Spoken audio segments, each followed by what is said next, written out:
Oh, that got my eardrums rattling there, Al. Well, it's that time of year. Spring is here. Spring is here. It's going to be like double digits in a couple days. Couple of days. It's crazy. I know, and people are calling the phones ringing off the hook. I got to get my winter tires off before they melt. Yeah, exactly. How many calls a day you getting these days?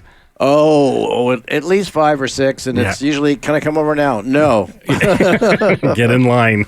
Unfortunately, because of COVID or whatever, lots of businesses have had trouble with staffing, and Sure. People moved on. And then certainly in our blue collar trade too, hard to find techs. It really is. Yeah. So if you're having a hard time, if Al won't service you, come to my house. My rates are 5 times as high as Al's, but I've got all the tools. I can switch you over from your winters to your summers, no problem. Oh, really? Yeah. And how many cars can you get in your garage at one time? A couple. Couple? Yeah. Well, you know what? We've got a special guest today who's going to show you how to get 4 in the garage.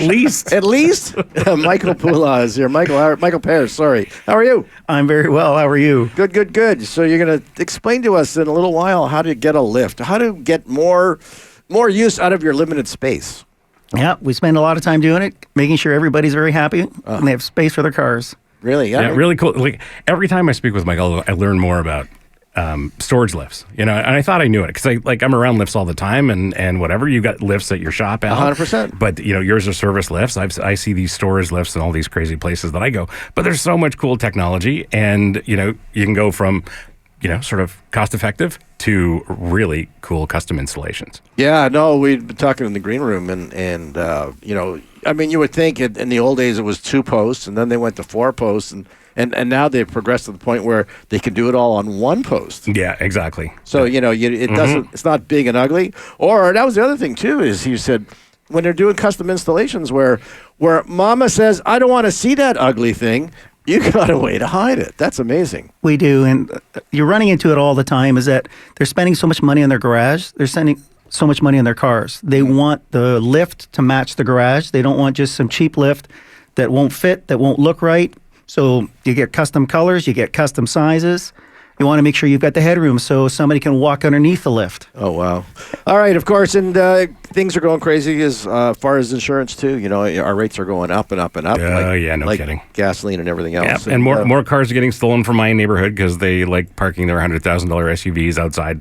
Well, that's probably one of the reasons why they're going up. I mean, we got Elliott Silverstein from CAA who's going to be talking about insurance. I mean, they're happy to come and give you a boost or give you some gas, but they have all kinds of other products, and you got to be joining up.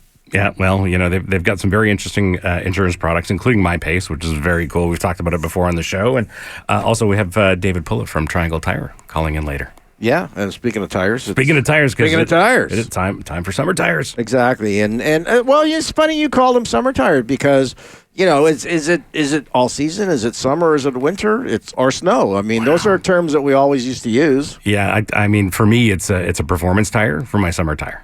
Oh, as a matter of fact, you know what? I did see on your YouTube channel, you were talking about, well, Americans they get to choose because on tires, but we don't here in Canada. And one of those choices was a summer tire.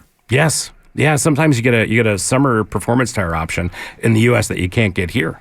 Yeah, in matter of fact, I remember even going back a couple of years, people going, well, I got an SUV, so I don't need to get all-wheel weather. I don't need to get winter tires, Yeah, okay. And it turned out the BMW, one of those, came with actual summer tires, not all season. For sure. Yeah. So it was imperative that they had to know what they had on the car. Yeah, absolutely. And while all-wheel drive is amazing for traction and starting up and getting up and going and all that stuff, but when it comes to braking, if you're on summer tires in the winter, forget it. Right, because some of them may not be touching. This is Dave's Corner Garage. We got an exciting hour for you, and right after the break, Michael Pears is going to be back talking about Auto Loft and auto lifts, and give us quite a lift. And you got too many cars, we'll figure out where to store them and how to store them. We'll be right back. Hummer from Hamilton or Tesla in Toronto. Welcome back to Dave's Corner Garage. This is Brian Max back in studio, not calling in from a coffee shop in Southern California. Here with my pal Alan Gelman from Glen Allen Motors and Michael Pears from the Auto Loft. Great to have you in studio. Thanks very much for having me. Pleasure to be here. Where's your other half? Your partner's with Sandra. Oh, she's at home listening right now. Ah, okay. You think she'll have anything like critique or anything later on? Absolutely. Absolutely. Oh, she can always call in. Don't put the number out there, please. Well, you forgot to mention this, and we're not perfect, eh? We try. No. We really do, but we're here for fun, and we do have notes, but sometimes things get missed. Yeah, I made a little flub last week. We're going to move on from that one, but I'll blame it on California sunshine. Now, you started off actually as a car guy. You've always been a car guy, you say. And a racer. And a racer, too? Yeah, he's a racer. So we got two racers in studio, Al. Sorry. Okay, well, point being, though, that, you got multiple cars. Well, we started off, I think it was about 12 years ago. I think we had 12 personal cars. 12 personal cars. 12 personal cars. And over the years, we've been reducing our fleet. And I was told that a number of years ago, at one point in time, we got a dog by the name of Porsche. I was told that year it was the only Porsche I was allowed to buy. Mm-hmm. Sure. But so over the time, we've actually been reducing. But it all started because we had so many cars. We had to place them somewhere. And Sandra made the mistake at that point in time saying, if we're going to store our cars, why not store others? So we started off with 3,000 square feet. We're now up to 16,000 square feet. We basically are now continuing to look to expand because we have excess demand for storage as well as the car lifts that we sell. Mm-hmm. And the selling and installing and purchasing and bringing in the car lifts was a beautiful offshoot to actually storing the cars. And when we started putting those in, people were wanting to see them, and we immediately transitioned that into actually installing the lift. So now the beauty is people can actually come to our facility, they can see where they can store cars, but you can also see the lifts. So not only do we have our own lifts there, but we actually have competitors' lifts. So you can see the quality of their lifts, you can see the differences. It's the only place you can actually do that. So there's some really good competitors out there that we're happy to show their lifts, and if we can't supply what they're looking for, we're happy to say this is a company you should be talking to. They will do what you need. Well, here's the thing. The weather's so crazy here in Toronto. So, for example, this particular week, we're going to have some days of double digits, right? And if the road is dry, I'm going to want access to my car immediately. And if it's stored off-site, well, it takes time. I can't just drive over to your place and get a car immediately, not without you knowing beforehand that we're coming, right? That's a very good question, and that's correct.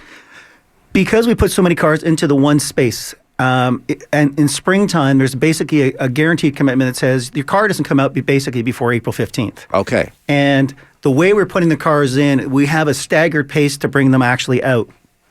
But we're not off-site. Where we're in the Bermondsey area in Toronto, so Don Valley and Eglinton area, all the cars are actually there. So you can come and see your car. You can come and visit the facility, see what's there. You can actually take a look at the other cars at the lifts. But to bring them in or bring them out in the spring, as you're talking about, it is a staggered approach. People start booking when they're going to be coming out. So, as an example, Wednesday of next week, cars start leaving. And so Sandra will be reaching out to, let's say, Brian. Say, Brian, your car is ready. Would you like it? Brian says, no. Okay, we'll be pulling it out, putting it back in. But we want to make sure the insurance is back on at that point in time because everybody goes to fire and theft through the winter. Right. So the beauty is if there's in a certified storage facility, you can reduce to fire and theft. You don't need full coverage. All right. No, this is getting way too long. I was just trying to lead you into something here, and you're giving me the whole novel here. The whole point being is if you want to have access to your car, park two in your own driveway. Absolutely. In your own garage. And that's what we say. So what we're saying is basically it's a much cheaper alternative to actually put a lift in your garage if you have the space. Most garages do have space. It's a lot cheaper to go up than it is to go out. Mm-hmm. So put a lift in. Most lifts we can make to fit your garage, also fit your cars. And the first question, the lead in, the next thing is the first question people want to know, will a lift fit in my garage? And the question is never will a lift fit. The question is, do I have enough ceiling height for my two vehicles to fit in my garage? Right, because the car obviously is going to be 4 feet tall, and you're going to have to go 4 feet above, so you need that headspace. Exactly, and so that's what it always comes down to. So the first question I'll always be asking is, let's turn it around for you, John, and say, John, what are the two vehicles? I have a Ferrari F30 and I have an SUV. Which SUV? This is the height you're going to need. Mm-hmm. Then we go and say, which lift is actually going to work for you? Right. I mean, basically, I guess the guy could just say, or you could say, take a picture of the inside of the garage, okay? Because I know there's some, for example, especially if there's rooms above, they could have a pretty low ceiling, which could be stucco or drywall or something like that. But in a lot of them, I mean, in my own house, for example, there's nothing above my roof of my garage. So I do have a peaked area that goes up and up, and a lot of people build lofts or hang stuff from hooks and stuff. But that is the space that you would be pushing that car into. Exactly, and even if you've got a room above the garage, and a lot of the buildings now do. Mm-hmm. What those buildings are also doing is they're putting a steel beam, an I-beam, to basically hold the strength or the weight of the room above. Right. But what you can do, even in that case, is you can actually position the car past the beam or around the beam, so as you lift the car up, the lower portion of the car is where the beam is. The higher portion goes past the beam, and we reposition the roof, just like we have in here. Right. So you only have to go as far as the height of the hood, let's say. That's correct. Not That's necessarily correct. the roof. I'm learning something. I know. This is great. All right, Michael, thank you. We'll be back talking about hoists and where to store them afterwards. And insurance, too. Well, speaking of insurance, we're going to be talking to Elliott from, where is he? CAA. CAA. How did I forget? This is Dave's Corner Garage. We'll be right back. So that doohickey is... Welcome back to Dave's Corner Garage. I'm Brian Max in studio with Alan Gelman and Michael Pears from the Auto Loft. And joining us on the phone is our pal, Elliott Silverstein from CAA. Elliott, how are you? Good morning. I'm great, thank you. Good morning. Rising costs of insurance, or rising costs of everything to operate your car. Gas prices went up when I was in California. And restaurants have gone crazy, but that's a story for another day. Yes. Elliott, how are you? I'm great, thank you. And, well, I mean, obviously your rates must have gone up as well, but there's reasons for it. Why is insurance going up? Well, there's a number of factors that are going on. So different companies remove their COVID relief at different points, but at the same time, as you said, we're seeing a lot of rising costs and inflation. So different companies have taken different measures at different times. But I think what that really spells for a lot of consumers is it's a good time to take a look at what your costs are, because, again, a lot of people, and we've talked about this so many times before, they just don't look at their insurance, they don't understand what is in their coverage, and they just simply let it roll over. But are they getting the best coverage? Are they getting the best price? And it just takes a little bit of time to talk to a broker or agent to see if there's a solution for them, a product or a company that may be best suited for them. Well, how much difference in terms of just coverage can that affect the actual price that you're paying for insurance?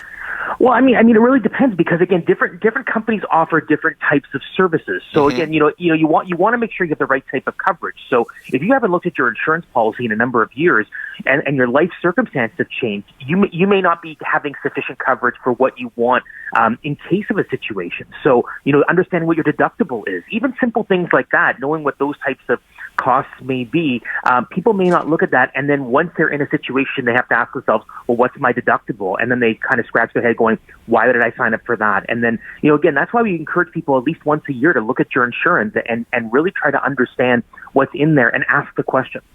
Right. I mean, we had a situation ourselves where we had a flood. We talk about home insurance now, but we had a flood, and I just assumed it would be covered, and they went, no. Wow, how come I didn't know that? Well, because, I didn't read the policy like a whole lot of people do.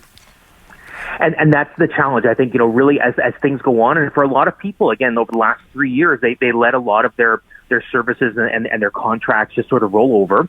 And that's the opportunity now where you can say, listen, is now a good time? How are my driving habits? What am I doing?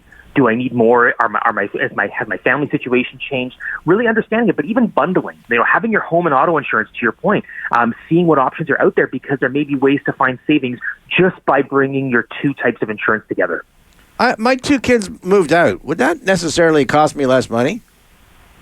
Well, I mean, it depends how your policy is structured. So again, there's different ways in how they're set up if they're on your policy, whether they're a primary driver or a secondary driver. But again, that's again where life circumstances had changed. Some people add on kids as they start their driving experience, and then they come off at different points. But again, you want to have that opportunity to talk to a broker or talk to an agent so they can find the best solution for you. Right. Well, I meant more along the lines of my house insurance, and kids doing something wrong in their bedroom. I remember one of my kids. Well, no. I don't know what goes on in your house, Al. I'm only talking like to change the mood. For example, I had one of my kids was really big in candles at a certain point in time. Oh boy! And we'd always go, "You got to be really careful with those, eh?" Well, now she doesn't live there, so I don't have to worry about candles or my house burning down. That's true. Now, customizing insurance. I mean, that was one of the big things that came out that you guys came out, which was MyPace. That's still a good That's still a good thing to have. Absolutely. Really what we've seen over the last 5 years, I mean, MyPace is about to celebrate its 5th anniversary, and we've seen thousands of people move over to MyPace. It's available in Ontario and Atlantic Canada.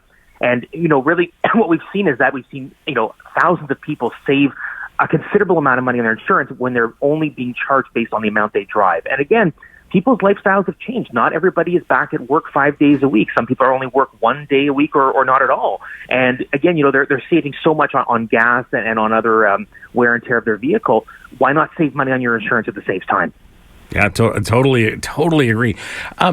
So in my neighborhood, Elliott, the SUVs get stolen all the time, and we're hearing lots about vehicles getting stolen, and now some, the police are getting involved in recovering cars. But is it affecting the business side of automobile insurance, all of these thefts? Well, it is because, again, you're seeing the frequency of it, and there's two parts to it. There's responding to the situations that happen, but there's also the ways to try and, limit or reduce the chances of theft. Again, and we talk about a lot of the solutions, for what consumers can do. If you have multiple vehicles, putting your lesser valued vehicle closer to the street so that it makes it harder for your more expensive vehicle to be stolen, garage it if you can. But even things like the steering locks, the old club, things like that can be a deterrent because it takes longer for somebody looking to steal the car to actually get to it. So there's things that you can do. But again, from an insurance perspective, you don't want to be that individual who calls up and says, my car was stolen.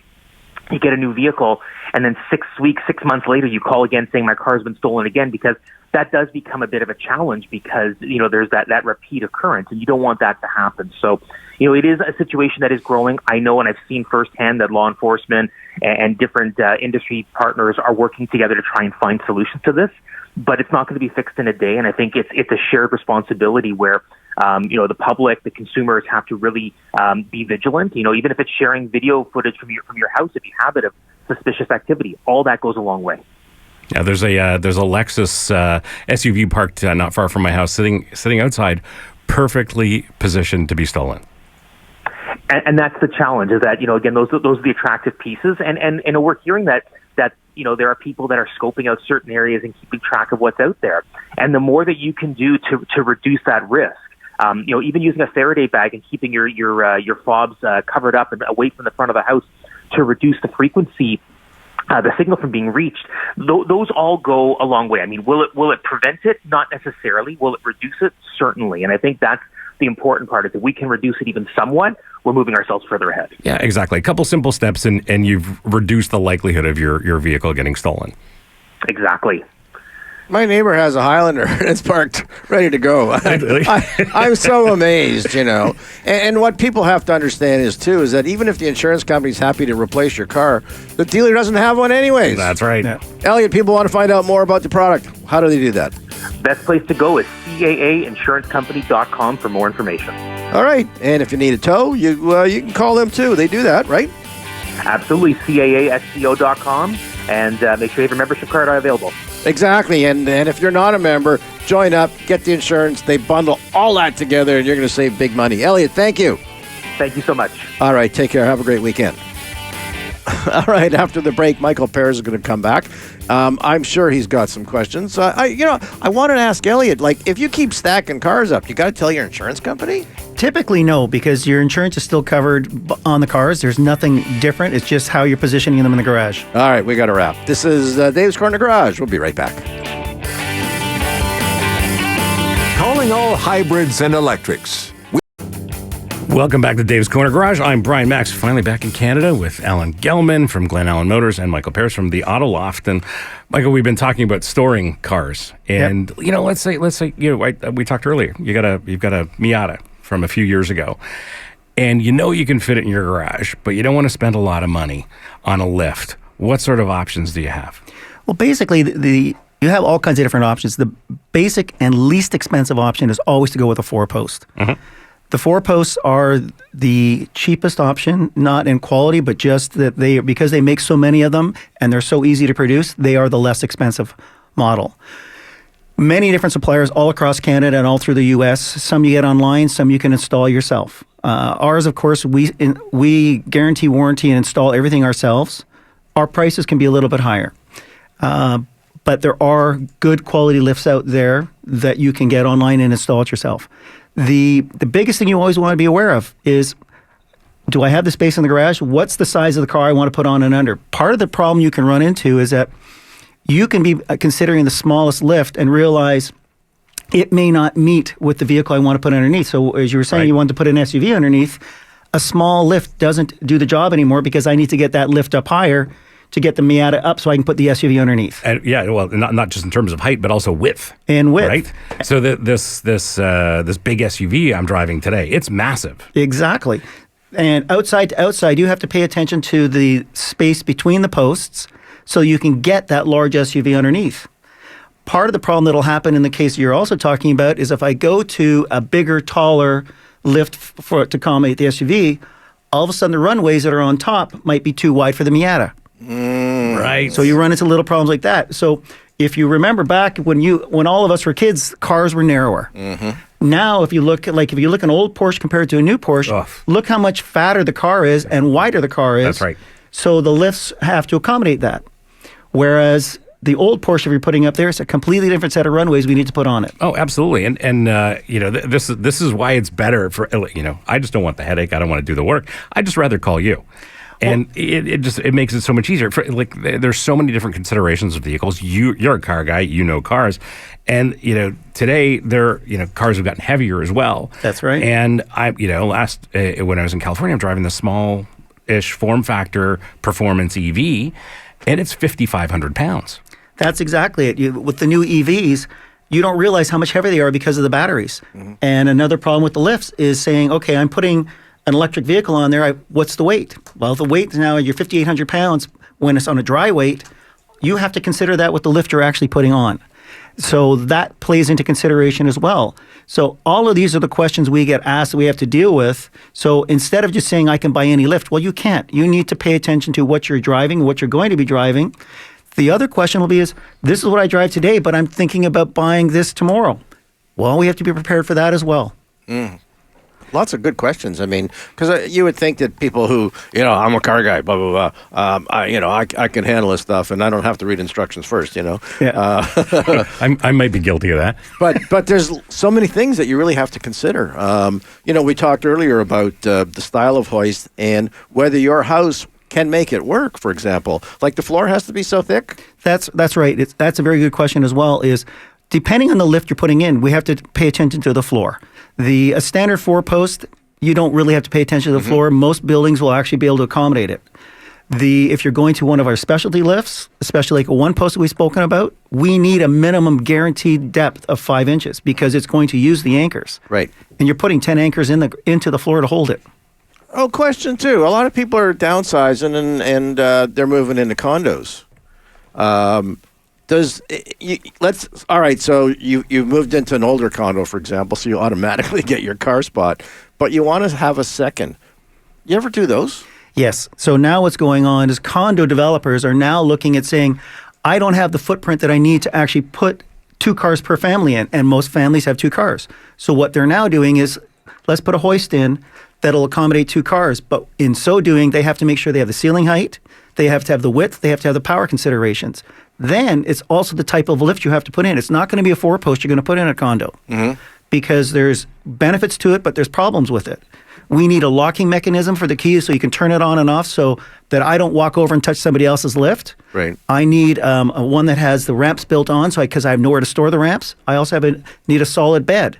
So there's all these different considerations that we are now when we're putting them in, and that's what developers are doing. So they're saying from the get-go, they're actually contacting saying, this is what we need. Okay, well, this is a lift that's going to work. This is what you're going to have to do to design to accommodate that lift so you can accommodate the cars for all of your owners. So the architects or the engineers are actually considering this prior to the construction. Exactly, they have to, because what happens, especially if you go in a condo tower, you look up at the ceiling, you'll see, hey, they've got 12-foot ceilings, but then you look at the sprinkler lines, Right. the power lines, everything is hanging down. So what used to be a 12-foot ceiling is now a 9-foot. We can't fit, and most condo owners aren't going to have 2 Ferraris. So you won't be able to fit under that 9-foot ceiling. Interesting. So here's a question: in a scenario like that, you've got full beds for the car that's on the lift, and let's say in that situation somebody's coming in from driving in the winter in a snowstorm.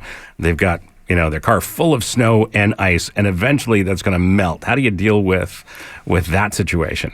Another good question is when you've got the cars going in and out, you've got everything melting, it is going to melt. So you have a full bed as an example, so it protects the car underneath, and that's what you want. Oh, not just ramps. You're talking like a full. That's correct. Okay. So what they're called is they're actually called wave plates, and they connect in like a tongue and groove type of connection. So they actually are a complete solid bed. Okay. Which is also beneficial for not only protecting the car below, but it makes it easier to drive the vehicle on and off. Because if I'm accustomed to driving it on and I'm coming on with a Corvette that's 76 inches wide, I'm fine. But all of a sudden, let's say we want to bring the TR6 on, that is only 48 inches wide. Right. Have I got enough space? Well, perfect situation is I've got an entire bed, so I don't have to worry about anything. Well, I wouldn't worry. I couldn't care less if the TR6 fell off the hoist. I'd be calling the insurance company grabbing the money. Oh, just because you hate British cars. Oh Al. my God! Seriously, they don't start in the rain anyways. It's, Well, they melt too, I heard. I drove an MG once, years ago, and the guy was so excited, and I said, "This car has no brakes," and they went, "Oh yeah, you just got to press a little harder." I went, "Get out of here!" Scary. But I guess too, well, a lot of people have antique cars, and they're big and heavy, and Some can be, yeah. and leak, guaranteed. I just actually had a guy in, and he wanted to know what it was going to cost to fix a tranny leak on his T-Bird, and I said, well, I really need to see it, automatic tranny in an older car. But I said, to be honest with you, if it's just the odd drop, I wouldn't even touch it, for the times that you're going to drive it. But again, there's the concern is, well, what about if I lift that up in the air and it's going to go on the car underneath me? But I guess too, even if you have ramps, do not make some kind of contraption, bucket or cloth material just to catch leaks like that? What we do is we bring them in from another manufacturer. We actually have what we call plastic drip trays that are that are a plastic tray that actually cover the entire bottom. And the reason we use them is I can actually have them so they cover the entire bottom of the car, and I can take them out, wash them with soap and water, put them right back in. Perfect. Easy. Gotta love it. And you've got solutions for motorcycles as well. Yeah, we have, it's a really neat lift. It's actually a motorcycle one-post lift.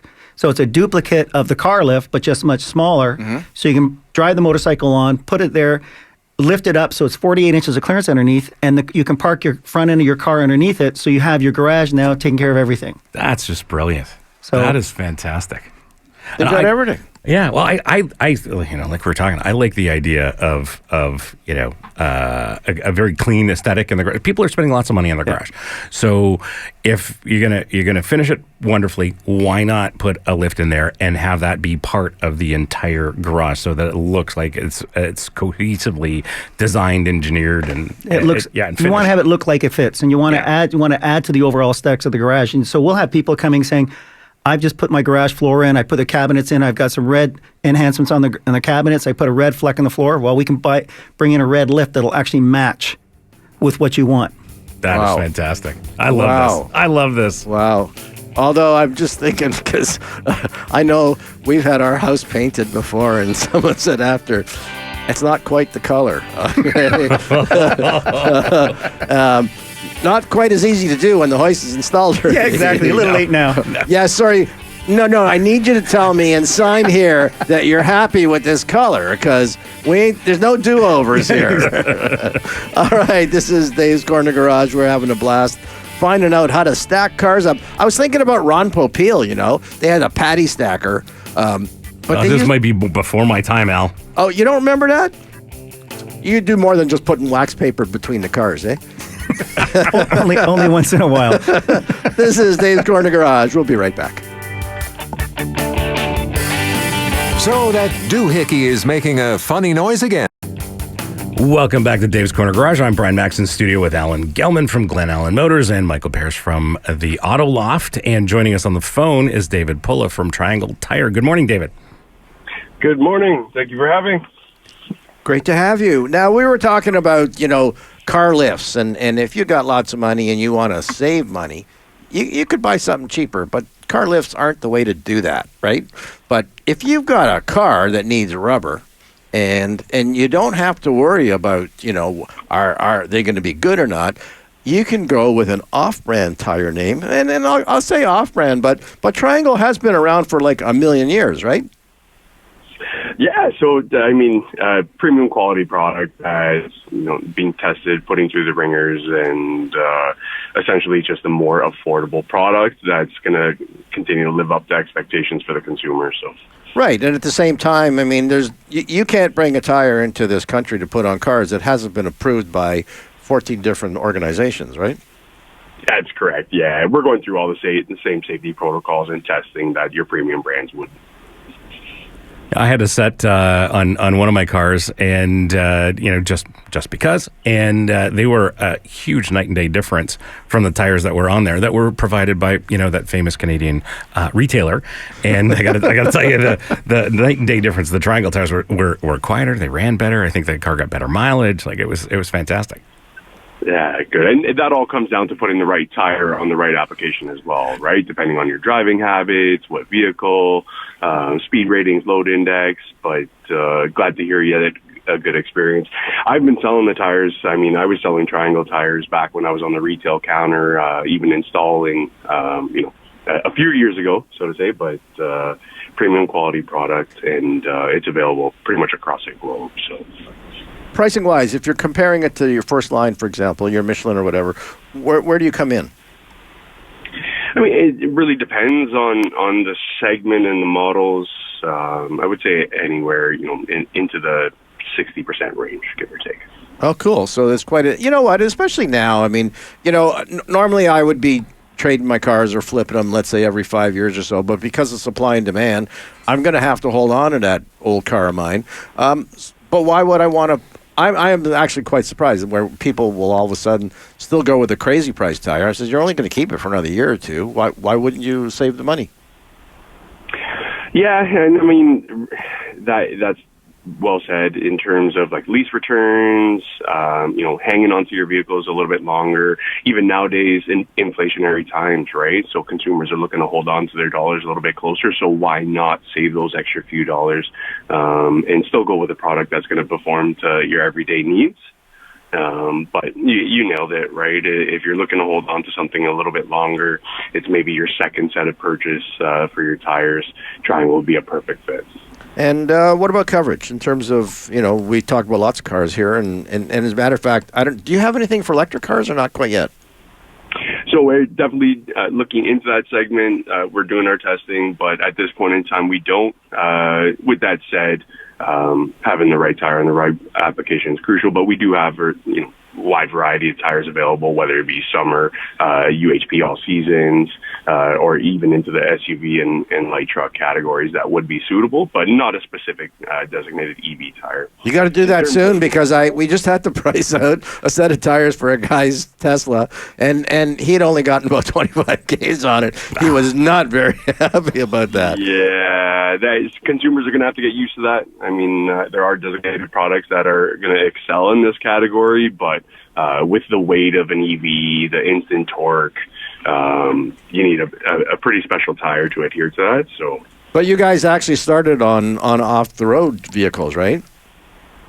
That's correct. So just working in some technologies into the mixing phases, and there's definitely going to be a little bit more development there into the consumer lineup over the coming months here. But certainly you've got the experience of about big, heavy friggin' vehicles, right? Like, those big earth movers. Yeah, serious equipment. Right. Yeah. We're not talking Volkswagen Beetles here, Brian?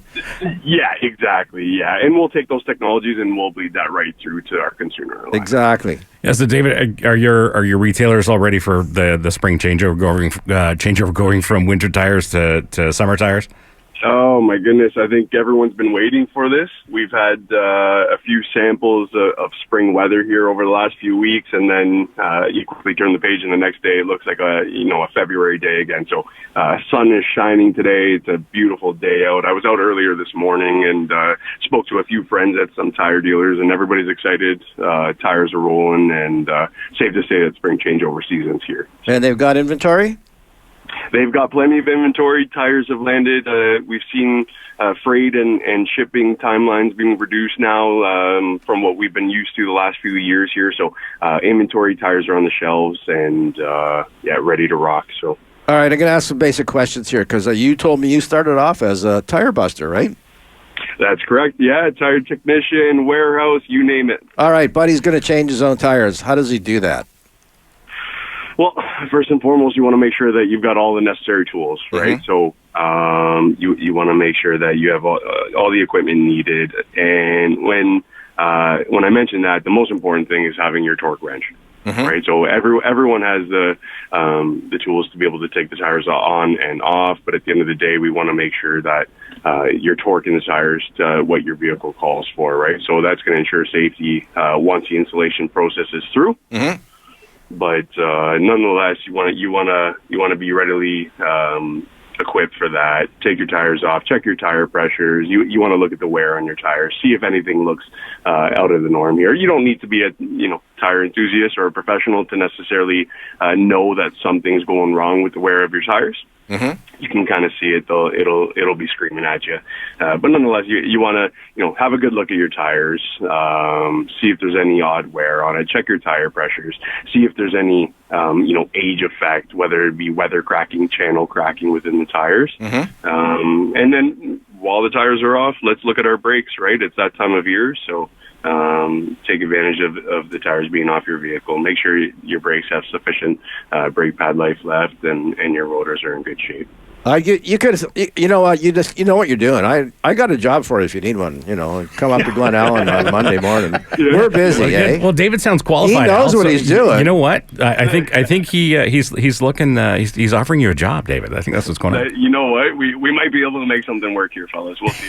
All right, and he knows to look for that extra work. Hey, the wheels are off. Look at brakes. It doesn't take much to do that. That's right. And of course, and the one thing to do a couple days or a week or so later is check the torque again, right? 100%. So anywhere between 50 and 150 kilometers, depending on your driving habits. You definitely want to retorque and just make sure that everything's to spec, nice and tight, but not overly tight, right? So. Right. And what I always tell people, if it sounds like when you're driving it, the wheel's loose, it could be. It might be. It just might be, right? You got some vibrations and a good shake going. Let's get to the side of the road. So. Yeah, I know most of us guys will say, well, I saw it turn the radio up a little bit, but eventually, That's one way to deal with it. I hear you knocking, but you can't come off. Thank you very much, sir. Triangle Tire. What's the website? TriangleTire.ca. Thanks All right. for having, gentlemen. Thank you. Have yourself a great weekend. And I'll see you Monday. We'll have a clean set of coveralls for you. Bright and early. All right. This is Dave's Corner Garage. We got to take a break, but we'll be right back. They're called fingers. And Welcome back to Dave's Corner Garage. I'm Brian Max in studio with Alan Gelman from Glen Allen Motors, and Michael Pears is our guest this week from the Auto Loft. Yeah, you couldn't hear the break, but the guys were laughing at me. Okay, I said because the supply chain issue is a problem. We laugh because we love you. That's all. Well, I appreciate that, but Michael has hoists available, which is great. So not hoists, lifts. You can't call them a hoist? I don't think anybody does. You do, though, in your shop. We do. We just put it on the hoist. Yeah, exactly. Put it on the lift. I'm sorry. Lift is an elevator. I think the hoist is more the commercial term. Like for the residential guy, you'll call them a lift. Okay. Well, listen, if I want to get a lift out of life in general. For your home. For my Ferrari, yes. that I don't have, perhaps in my dreams. You have product available, and if I need an install, and it doesn't have to be custom, how quick can I get that done? Our typical turnaround right now is about 2 weeks. Wow. Whoa. Incredible. We have them in stock. We have almost all models in stock, and we can turn you around in a couple weeks. Typically, at this point in time, we're doing about one a day. Wow. If we get really busy, we'll be up to 2 a day, but we can get you usually scheduled in within 2 weeks. Now, question, we talked about the floor, of course, and, if it's a four-poster, it's not a big deal that a regular floor is going to be good enough anyways. What about electrical power?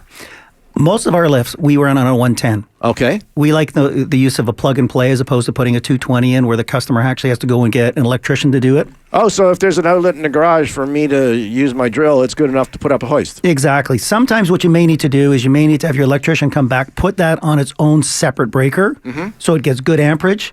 But typically we've got a good power source and they work right away. And we bring them in on purpose at a 110. Perfect. And That's just brilliant. well, I guess part of that too is it not being a commercial unit. It doesn't have to go up in 10 seconds, right? Exactly. And quite honestly, there's really no difference in the speed. But when you're using them every day as in your shop, going up and down that much, you're using more power if you were using a 110. Right. But the average person might take it up once a day and bring it down once a day. They're not using enough power to justify the 220 savings. And safety locks, safety provisions on the hoist. Every lift, doesn't matter if it's ours or I mean, every lift, regardless of whether it's one of ours or one of our competitors, have safety locks at every level, and they're about every 5 inches. It's basically the same as what you're running into your shop. Right. You'll have them. And don't disable them because then you're crazy for That's doing just a that. bad idea. And for those of you who are concerned about the color coordination of the looks of your garage, you do custom colors. We take care of that as well. So we bring in multiple colors. If someone wants us to special order the color, we'll have it made at the factory and bring it in that way. No kidding. Yeah. Oh, beautiful. Well, you're going to get a fancy car. Oh, so you ever match the car?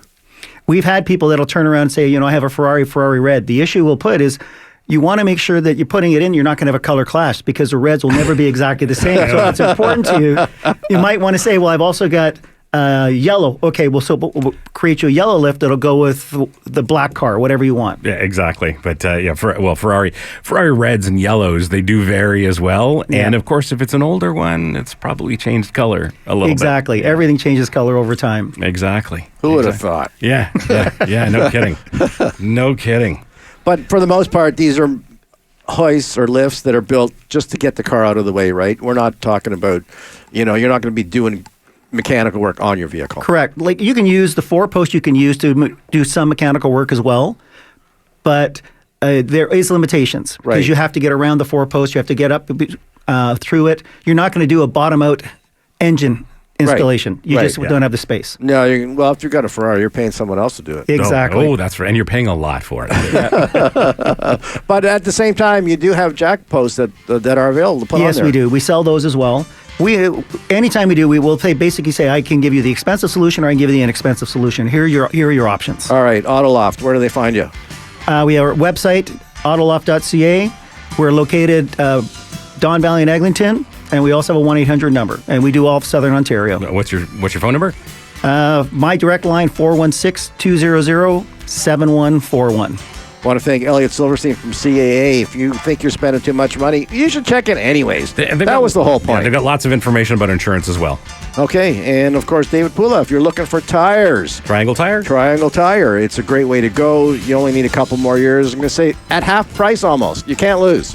Carlos, got to run. Or you're telling me I got to go. We're out of here. Thank you, sir. Thanks Have so a great much. week, and have a great long weekend, everyone. You Take too. care. Thanks Bye-bye. for having me.